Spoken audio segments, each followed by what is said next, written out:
Les JNIM viennent de revendiquer plusieurs attaques contre nos forces armées. 3 postes similaires à Djabali, dans la région de Ségou, ont été attaqués, mais ce n'est pas tout. Une autre emprise militaire a également été visée à Djoba, dans la région de Koulikoro. Que s'est-il réellement passé? Quels sont les enjeux? Que faut-il comprendre de cette revendication? Restez avec moi jusqu'à la fin de cette vidéo. Commençons d'abord par les faits selon les informations disponibles. Dans la nuit du 18 au 19 mai 2025, les éléments armés du groupe JNIM ont lancé une série d'attaques coordonnées contre 3 postes militaires situés dans la localité de Gabali, région de Ségou. Ces attaques ont été violentes et semblent avoir été bien préparées. D'après les revendications publiées par le groupe lui-même, il affirme avoir pris le contrôle de ces 3 positions.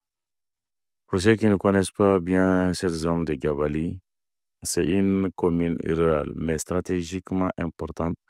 Elle se situe à un carrefour entre les régions du nord et le centre du pays.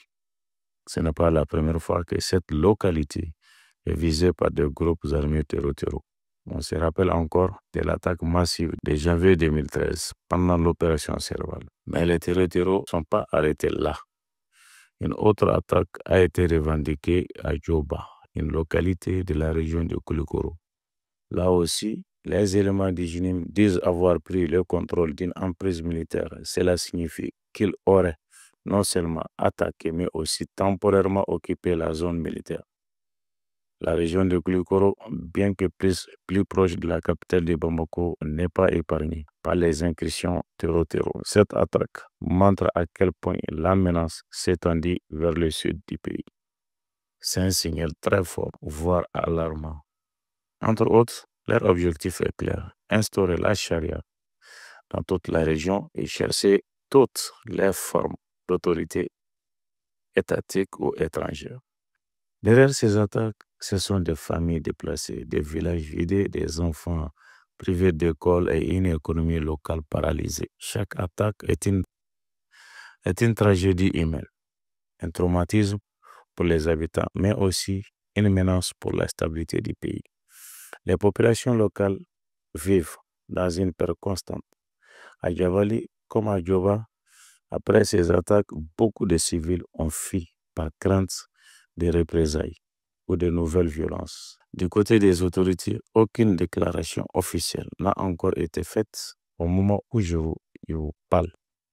Toutefois, des sources militaires évoquent des opérations de ratissage en cours pour reprendre le contrôle total des zones attaquées. Des renforts auraient également été envoyés sur place. Mais face à une guérilla mobile comme celle du JNIM, la réponse sécuritaire reste difficile et complexe.